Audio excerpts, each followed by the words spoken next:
Ambasciatore Baldi, quest'anno si compie un anniversario molto significativo, 140 anni dall'istituzione delle relazioni diplomatiche tra i nostri due paesi. E dalla prospettiva di questo lungo percorso storico, come descriverebbe lei tali relazioni? E più in particolare, quali sono le sfere, secondo lei, in cui c'è un potenziale non ancora sfruttato? Sicuramente 140 anni è un compleanno importante, direi, e quindi sono quasi oltre un secolo in cui sono successe tantissime cose, però io direi che soprattutto si è dimostrato come l'amicizia fra i nostri due paesi sia stata non solo confermata ma consolidata nel tempo. Non è un caso che l'Italia è stato uno dei primi paesi a riconoscere e ad aprire qui una rappresentanza diplomatica, proprio perché già c'erano degli ottimi rapporti e poi c'era stato anche l'importante caso di Vito Positano, che è qui considerato, visto il suo ruolo nel salvare Sofia, un po' un eroe. Ecco, direi che quello non poteva esserci inizio migliore per i rapporti, e in questi 140 anni sicuramente ci sono stati quasi sempre degli ottimi rapporti, a parte forse qualche piccolo momento, ma se io penso anche all'unione che c'è stata fra Giovanna di Savoia e Re Boris III, ecco, in quel caso proprio le due dinastie si sono unite e questo naturalmente ha giovato in quegli anni. Più di recente l'appartenenza comune alle grandi famiglie, alla NATO, prima alle Nazioni Unite, potremmo dire. Tra parentesi, l'Italia e la Bulgaria sono entrati lo stesso giorno del 1955 alle Nazioni Unite. E chiaramente quindi abbiamo degli ottimi rapporti, ma tutti i rapporti possono essere migliorati e c'è sicuramente del lavoro da fare. Il lavoro che deve essere ancora compiuto, nel senso migliorato, sicuramente spazio per miglioramento c'è sia nel campo economico-commerciale. Noi siamo il secondo partner, però sicuramente le nostre piccole e medie imprese sono molto interessate e possono, secondo me, ancora fare molto qui in Bulgaria. E anche sul piano culturale naturalmente c'è sempre spazio per conoscersi meglio. Io sono molto felice di tutti gli italiani che adesso stanno venendo a visitare il paese e anche dei tanti bulgari che vanno a visitare l'Italia, quindi anche in quel senso sicuramente possiamo ancora fare molto e si sta facendo molto. Lei ha parlato prima di Vito Positano, che è un personaggio molto importante per la società bulgara. Ci potrebbe raccontare un po' di più? Sì, molto volentieri, perché Vito Positano è sicuramente un personaggio di grande rilievo, innanzitutto perché è uno dei miei predecessori, di cui io sono naturalmente molto orgoglioso. Infatti Vito Positano nel 1876 viene inviato come viceconsole a Sofia, ma dell'allora Impero Ottomano, e quindi si trova qui proprio in un momento molto critico, perché è il momento in cui c'è la guerra russo-turca di liberazione, e proprio in uno degli eventi legati a questa guerra lui si distingue, perché nel dicembre del 1877 i russi sono ormai alle porte di Sofia, i turchi devono abbandonare Sofia, però viene deciso dal generale turco Osman Pascià di bruciare i depositi di munizioni e quindi dar fuoco anche a Sofia, con tutte le conseguenze che ci sarebbero state sulla popolazione. Cosa succede? Che questa decisione viene comunicata a un certo punto al corpo diplomatico, quindi anche a Positano, che era il decano del corpo diplomatico qui a Sofia, e Positano, insieme anche al suo collega francese Leguet e al collega austro-ungarico, decidono di non abbandonare la città. Quindi Positano, un po' facendosi forte della sua posizione, si rifiuta di lasciare, perché era ben conscio delle conseguenze che questo avrebbe avuto sulla popolazione. Quindi quello che succede è che alla fine Sofia non vengono dati incendi a Sofia, ma soprattutto l'azione di Positano dà molta energia anche ai bulgari di Sofia, che riescono un po' a unirsi dietro questo rifiuto e reagiscono in qualche modo, salvando così la città. E devo dire che tutto questo gli è stato riconosciuto a Positano immediatamente dopo, perché già nel 1878 il comune di Sofia gli riconosce, qui abbiamo trovato anche un documento relativo a questo, il verbale del comune di Sofia, che gli riconosce questo atto eroico e gli dedica una piazza, la piazza in cui si trovava la sua residenza e il viceconsolato d'Italia, e lo nomina cittadino onorario di Sofia.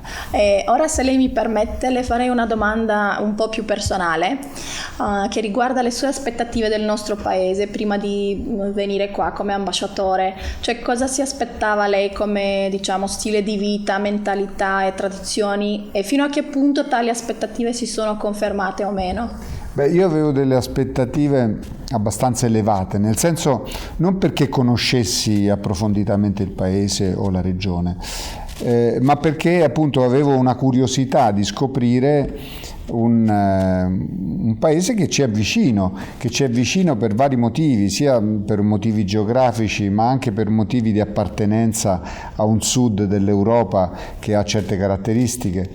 E quindi sono arrivato qui aspettandomi di trovare una buona accoglienza e anche una città, in particolare Sofia, che fosse una città interessante. Devo dire che non sono stato deluso, perché effettivamente non solo ho trovato un grande calore, un grande interesse nei confronti dell'Italia e quindi nei miei confronti come rappresentante dell'Italia, ma ho anche trovato un ambiente molto vivace, anche culturalmente vivace, e questo mi fa piacere, perché non solo per i miei interessi personali, ma anche perché è più facile avvicinare i nostri due paesi, come dicevo, anche sulla base delle nostre vicinanze culturali. Quindi devo dire che anche a Sofia io ho potuto scoprire le opportunità che ci sono, senza assolutamente mai rimanere deluso. E parlando di cultura, lei sa che quest'anno le due città, Plovdiv e Matera, sono le capitali europee della cultura. In quel senso potrebbe dirci quali iniziative sono previste dall'ambasciata e dall'Istituto di Cultura? Beh, un'ulteriore prova questo dell'essere state nominate sia Matera che Plovdiv come capitali europee della cultura, della vicinanza un po' dei nostri paesi.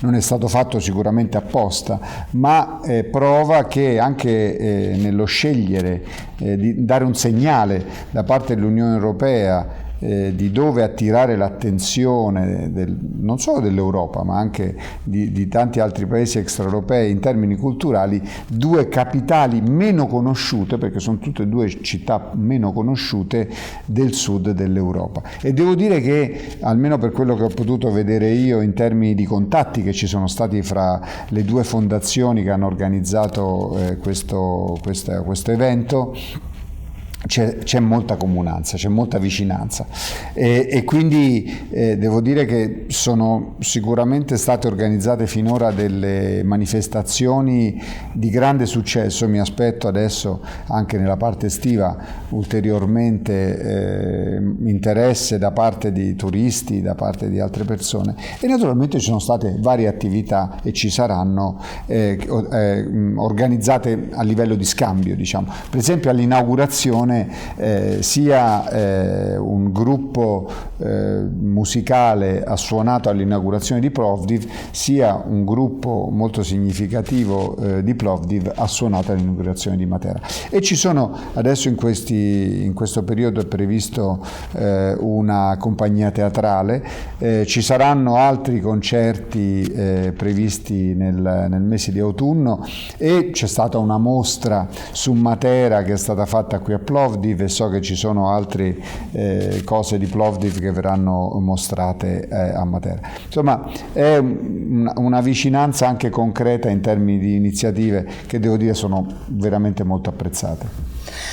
Lei sa che la società bulgara ammira tanto l'Italia come la culla del Rinascimento europeo, da un punto di vista storico e culturale ovviamente, però a parte della cultura, quali sono i suoi successi attuali?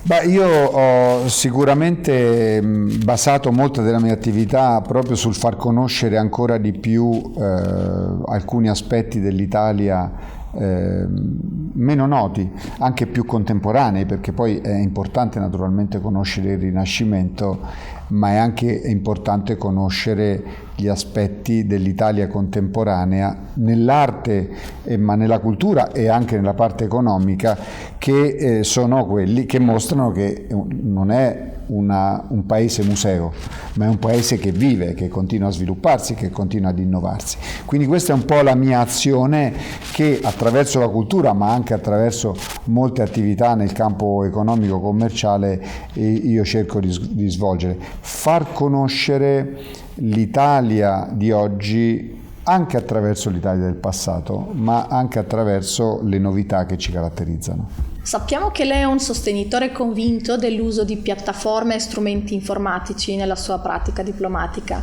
In che modo secondo lei la rete globale ha cambiato il carattere della diplomazia, sia come istituzione che come professione?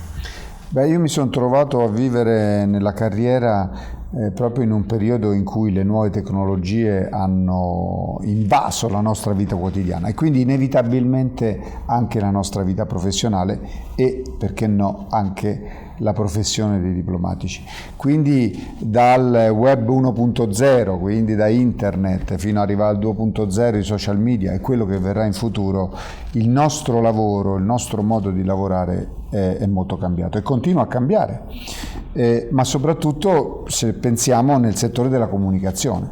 La comunicazione, come si faceva 20 anni fa, anche quella diplomatica, è totalmente cambiata, anche se ha degli elementi che rimangono legati alla tradizione. C'è qualcosa che io sempre cerco di portare avanti, cioè quest'idea di presentare la diplomazia come un mix molto stretto fra tradizione e innovazione.